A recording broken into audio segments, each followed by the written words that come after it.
Well, here we go with some tough questions. Not sure just how well I'm going to do. I know what I think about each one. Expressing it is different. Might have to take a break in the middle, actually. First from Gordon, and it's actually a follow up from the previous month, as asked in the Patreon comments, and I decided to treat it as its own question. It says, I'm not sure if Troll Pack counts for biology enough to answer Lorenzo's question, but maybe. In any case, your biology culture sense for that product might fit or be valuable.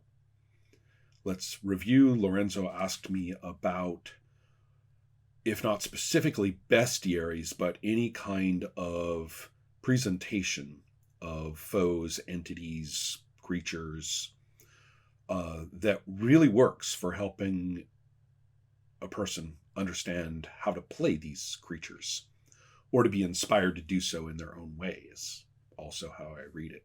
But there's content there, and you get the content. You say, now I am ready to do this. Either because it's very explicit and you understand it, or because you you connect with it in some way and springboard to something of your own about it. I particularly want to avoid the notion that a good text channels through you. That if you read the text and you say, I know exactly what to do, I shall do this, and you become an instrument of the author. That's not really what I'm talking about. So, with all that clarification, how does this issue apply to Troll Pack, which is a beloved item, and I love it.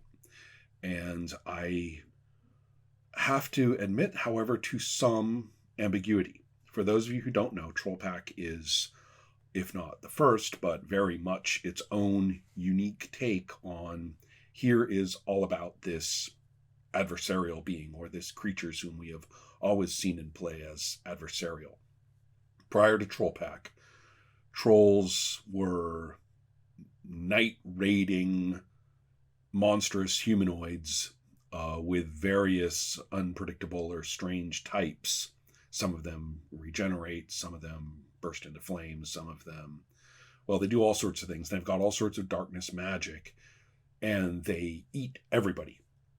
Any player character in RuneQuest was edible to a troll, and they were quite, scary. Appearing in the darkness, mastering darkness, creating darkness, descending upon you, devouring you, and generally, very threatening in that context. So, Troll Pack does a couple of things that I'm ambiguous about, not because I say they're bad things to do necessarily, but in the general picture, which is to say, all right, these are another kind of being here in this setting, and we are going to really dig into this being. So when you play them, you have more flexibility, and you can look at this detail and say, oh, I'm going to springboard off of that. I'm going to work with that. I'm going to play that, and I will, use it to enhance my expression because it's very inspiring. All of that works. So there's no, when I say I love it, that's why. You read it and you're like, I'm on it. I can play trolls, and I like these people's inspirational material they've provided to me. Briefly, what they did was beef up the matriarchal darkness goddess, Kyger Litor, and come up with a number of, basically make a troll pantheon. To what extent that had already been done, well, this is late 70s Chlorantha, and gaming and writing and, hallucinating and whatever else it takes to make Chlorantha is in full swing. So who knows what was already known before Troll Pack was written? I don't. But in the course of making Troll Pack, several details, like I say, I'm kind of ambiguous about. Oh, a few other things. Number one, the creepy little like runty trolls or trollkin, whom the trolls seem okay with snacking on, and who are the majority of trolls. Apparently, they're due to some curse of some kind, as we understood it, and now we know. Who knows? Maybe some of this was in the Worms footnotes magazine and stuff. Probably was before it got into Troll Pack. But these trollkin, have to be understood and justified. Trolls have litters. Most of them are trollkin. You only very occasionally get an actual troll in a litter. The trolls aren't particularly happy about this and treat the trollkin basically as cannon fodder, servile, undercast, occasional food. So we have Kyger Leader, we have this curse and the trollkin, we have these varieties, we have the interaction with chaos. They're very anti-chaos, which goes a long way in early RuneQuest to say, oh, maybe trolls aren't so bad. They're anti-chaos. And the idea of teaming up with trolls, against chaotic foes is, that pops into light. Giving them a few other things, focusing on the equivalent of iron for them is lead. So now we have another magic metal, and all sorts of other stuff is very detailed, very rich, because there's a difference between those. Detail is one thing. Rich is another. Rich means you go, I am now empowered to go and do stuff in play. Again, because you say, I want to play what they say, or because you say, I want to play X now that I have read this thing. Troll Pack is just bursting with this stuff, particularly its discussion of the communities, of the social interactions. A lot of you know that one of my very favorite published game materials is The Haunted Ruins, which is clearly, just post Troll Pack. It's like, okay, that's what we do with these. Now, what about those ambiguous things? First, and perhaps counterintuitively, given that I bring this very biological perspective, is the detailed anatomy. There's actually a troll dissection picture, which is focusing on, compartmentalization of the gut. This whole thing that trolls can eat anything is kind of a running joke, that they'll snack on rocks or, literally anything. That's all of a sudden we find or maybe we already knew, but magically they can digest anything and eat it.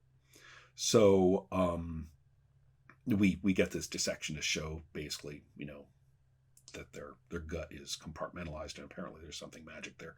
Well, anyway, the deal here is that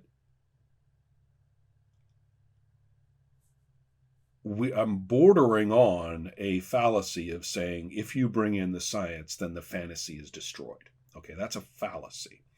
But I do want to focus on the difference between two authors, one of whom is in a lot of Jack Vance's work without explicit magic. There are two elements that work really well. One is something that either the reader or the people in the story or both are well aware is some kind of ecological, anatomical, planetary phenomenon that converges in such a way that fantastical imagery appears. The Dragon Masters is, of course, an absolute classic of that sort, and there are many others in Vance. So that's one thing. And then there's what, the literary people call magical realism, where phenomena occur or it's presented in such a way that you're not even sure whether some sort of metaphysical effect is occurring or not, or maybe somebody's just, dreaming a little bit. Vance doesn't do that very much, but he does sometimes. So that's one way to sort of magic your science, I guess. The other way is the Poole Anderson way, and I actually think it's less effective. And in fact, I think his fantasy is better when he doesn't do it. And this is mid-century, mid-20th century um, uh, technocratic thinking, basically. The heroes are all, I mean, you can see it in all the fiction, all of pop culture. The heroes are now all suddenly engineers. This actually is, kicking me into footnotes as a student of the history of science, because I could start rattling off names that are totally fascinating. Vanderveer Bush, C.P. Snow, and Karl Popper. And just, I'm so not jumping to writing that footnote right now because it's so relevant, this notion that now that we have our technological shit together and have cracked the atom and have found, explained sickle cell anemia, and we have antibiotics and, rockets and all sorts of things. Now we've got, the world to come is upon us, and it's going to be great. If we could all stop, doing silly, stupid things, then we are going to have this fantastic future. But listen to the engineers. The engineers are the smart, practical, can-do. They're all kind of brawny too, mostly. So they're these sort of pulp fiction engineers.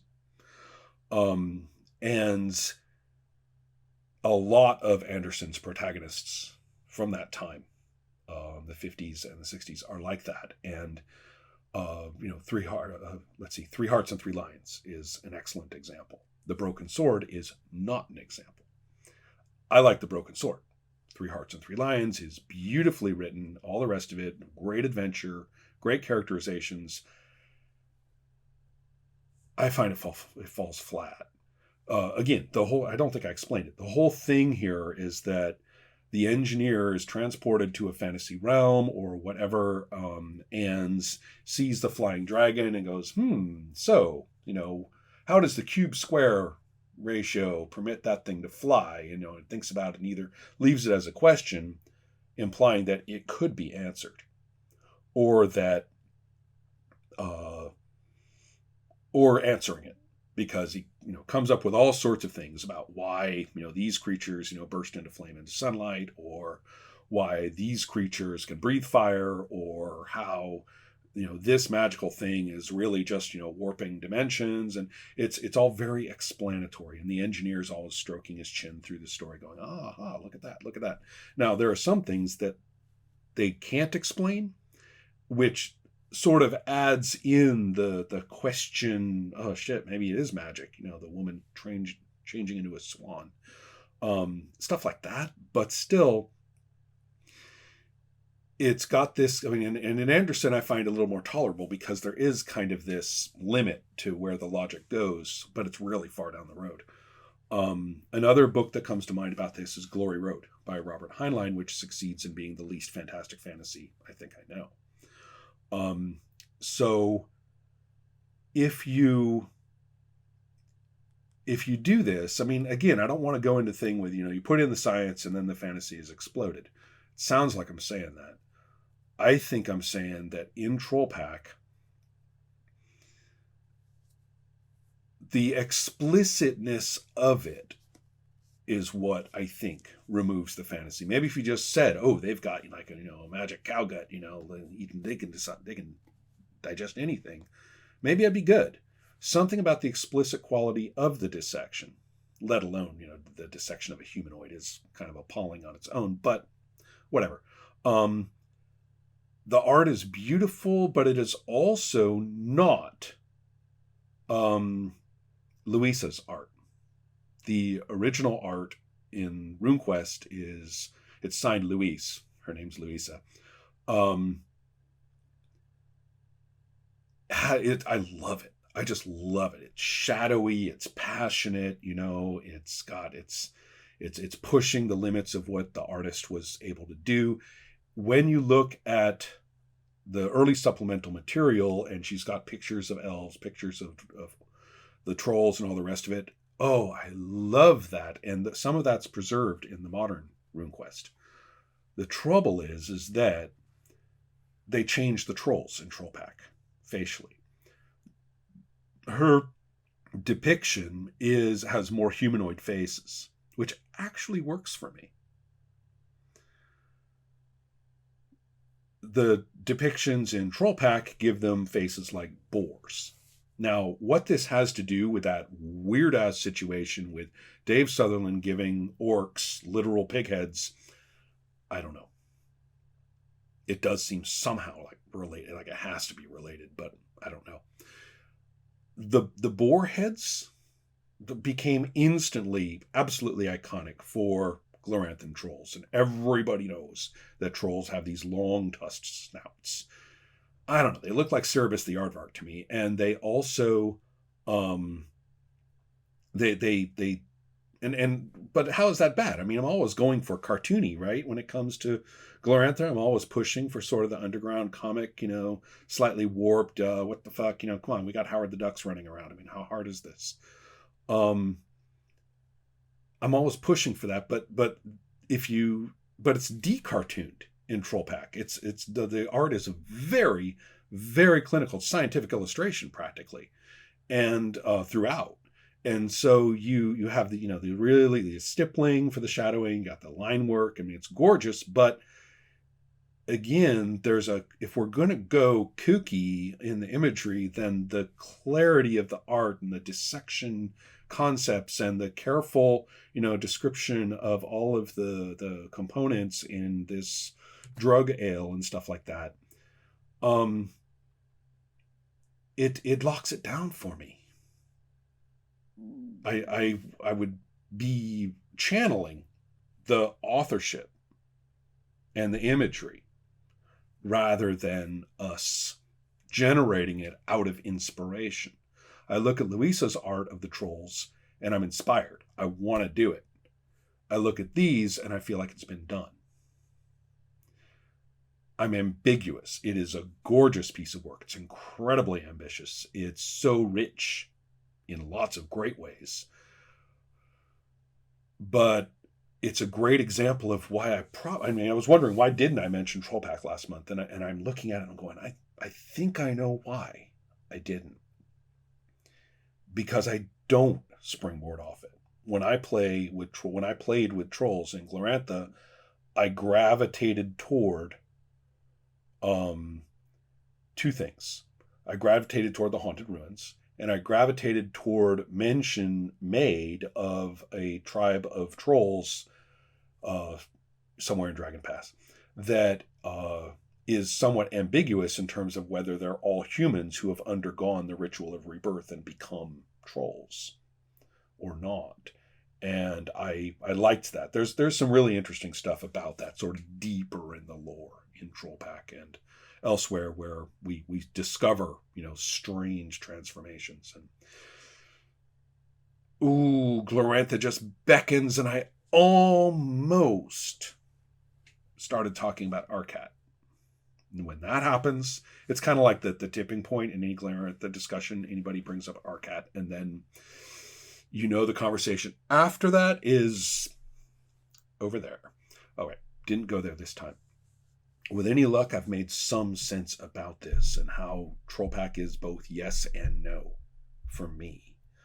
And with any chance, why? And I can't say that it's a really solid border over which I could look at any text and say, well, you see right there, that paragraph, they go too clinical.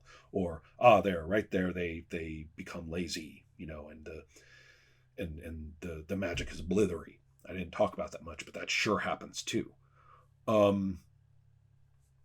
What grounds any of this for me, like I tried to express last time, is humanocentric. How does this thing relate either to human society and culture or as an expression of some aspect of it, some distortion or some exaggeration of something?